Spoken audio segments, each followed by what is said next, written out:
Well, we have a couple of published policies. I think all the parties agree that planting more trees is a good way to capture CO2.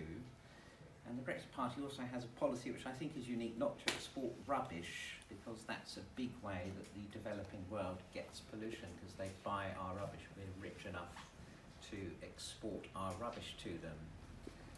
And in effect, they buy it for hard currency. There was a recent diplomatic argument between the Philippines and Canada. You can look that up. Canada, like a typical first world nation, thinks it's a good idea to export its rubbish to the Philippines. But anyway, it's an explicit Brexit policy not to export our rubbish. We can't stop other people doing it. But if we're not exporting our own rubbish, it makes us think more seriously about how to deal with it.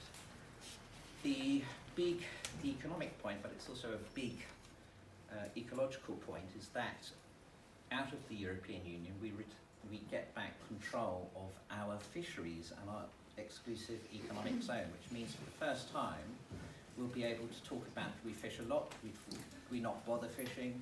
We can even have a discussion about whether we're going to make an effort to let the stocks in the North Sea recover. And I've also proposed it back in May this year, that Scotland should make its own rules about its own exclusive economic zone.